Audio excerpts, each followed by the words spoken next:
Me chamo Roberto Matheus da Costa, você está no canal Mais Uma Voz e este é o seminário Babilônia Antiga e Moderna. Nessa parte do seminário vamos continuar analisando a respeito do outro que ainda não é vindo e quando vier convém que dure pouco tempo. Estamos analisando agora a parte do exarcado de Ravenna, que seria considerado aquele que duraria pouco tempo nas fases de governo aí do Império Papal. Então vamos descerrar as cortinas aí para entendermos um pouco melhor a respeito desse exarcado de Ravenna. Na Wikipedia nós temos aí algumas explicações a respeito disso, né? Eu quero ler aqui com vocês, mas vocês podem também depois pesquisar por si mesmo. Foi uma divisão administrativa bizantina na Península Itálica que agrupou desde o final do século VI a meados do século VIII. Olha que interessante, os territórios não conquistados pelos lombardos após sua invasão em Península em 568, sob o comando do rei Alboino. Foi instituído pelo imperador Maurício, que pretendia reestruturar as possessões bizantinas para melhor contrapor-se aos invasores. Em 584, Maurício reformou a organização do exarcado, repartindo seu território em 7 distritos diretamente controlados e governados pelo exarca. Ele existiu, apesar de sua gradual perda temporal perante o avanço lombardo, até 751, quando o último exarca, Eutíquio, foi deposto e Ravenna foi conquistada pelo rei Astolfo, 749 a 756. Então, pelo que nós vimos aqui, ele não teve apenas exarca, mas teve mais, né? Diferente do que foi dito por Urias Smith.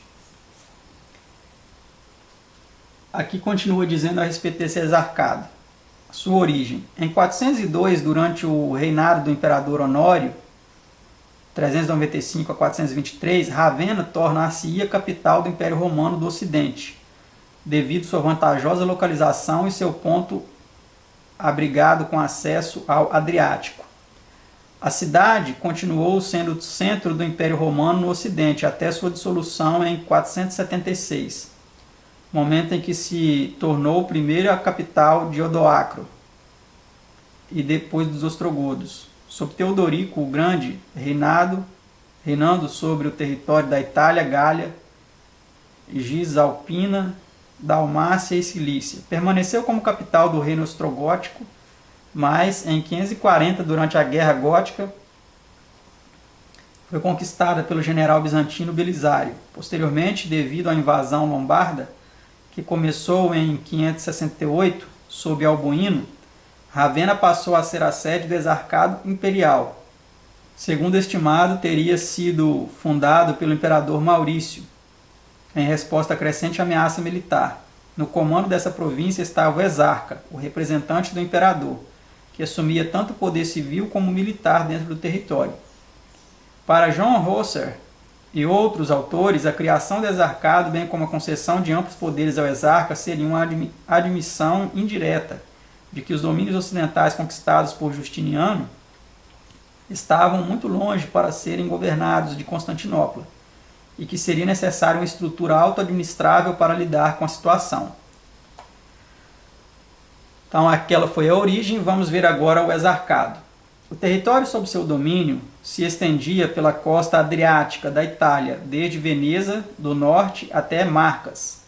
O resto dos territórios bizantinos da Península Itálica não estava sob a autoridade direta do exarca, mas sim sob o governo de duques, ou mestres dos soldados. As ilhas não pertenciam ao exarcado. Cilícia constituía uma unidade administrativa diferente, enquanto que Córcega e Sardenha dependiam do exarcado de Cartago.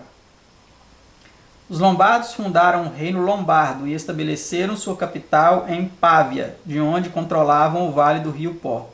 Alguns guerreiros independentes penetraram mais ao sul e estabeleceram os ducados de Spoleto e de Benevento. A criação dessas entidades políticas, por conseguinte, dificultou as comunicações de Ravenna com os territórios bizantinos da Itália meridional, tornando mais precário o poder do Império Bizantino na península. Os limites do exarcado não foram jamais definidos. sob o estado de guerra permanente entre bizantinos e lombardos.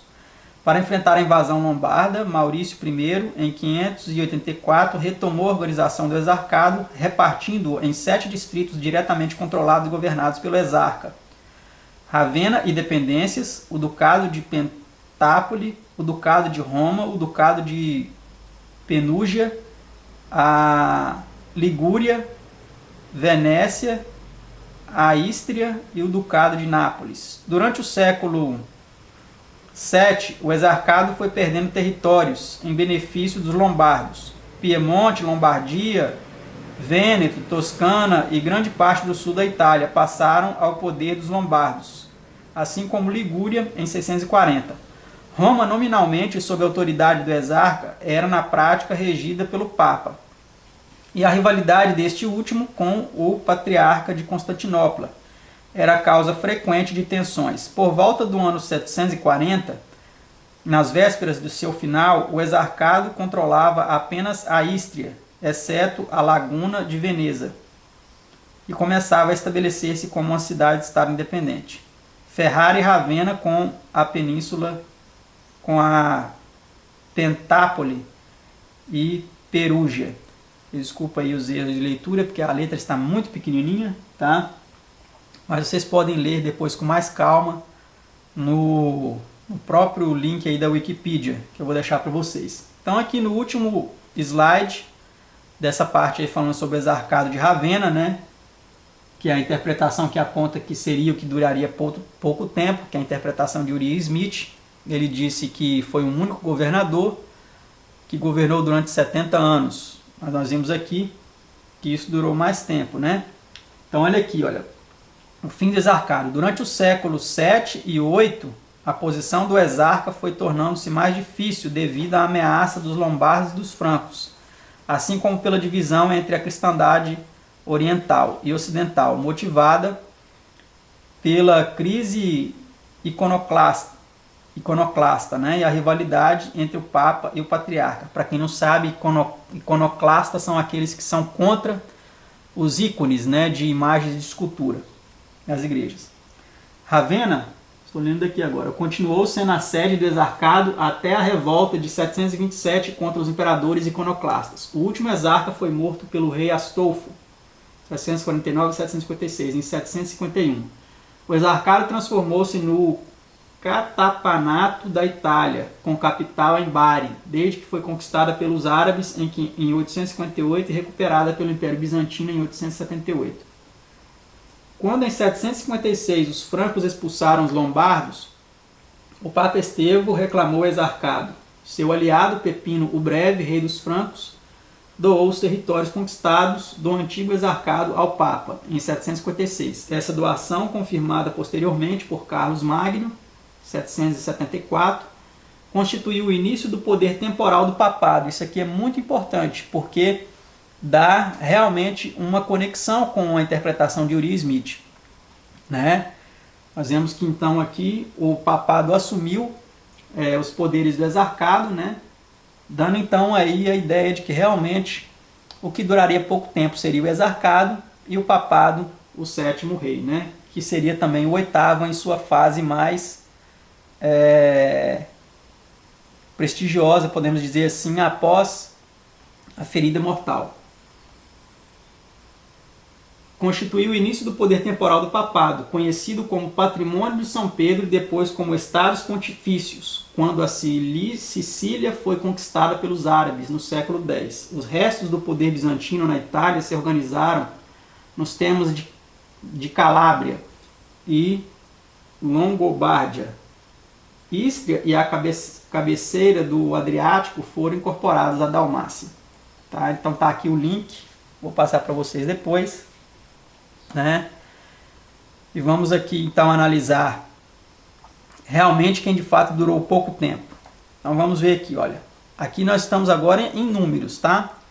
Realeza foi a monarquia romana, foi o início aí do poder romano, de 753 a 509 a.C., ou seja, 244 anos aproximadamente. A república, né? de 509 a 27 a.C., 482 anos. Dentro dessa república está a interpretação aqui do Uriah Smith, o consulado, né, que ele fala que as sete cabeças são realeza, consulado, decemvirato, ditadura e triunvirato.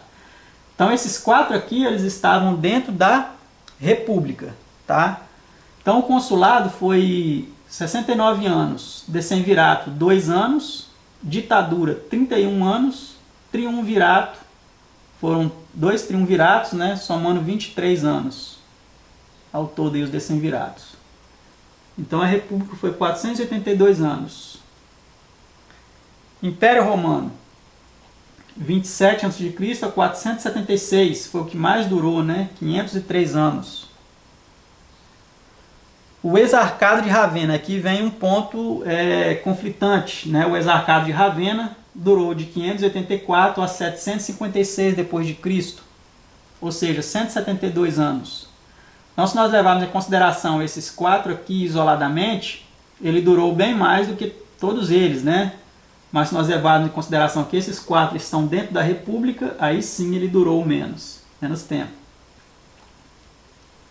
E o papado, até a ferida mortal, né, de 756 a 1000, que foi onde parou aqui o exarcado de Ravenna, de 756 a 1798 depois de Cristo, que foram 1042 anos.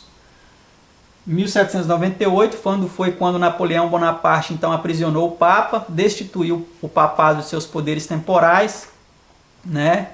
E ele depois o papado veio a reassumir o seu prestígio em 1929 aí, com o Tratado de Latrão, assinado aí pelo Benito Mussolini, né?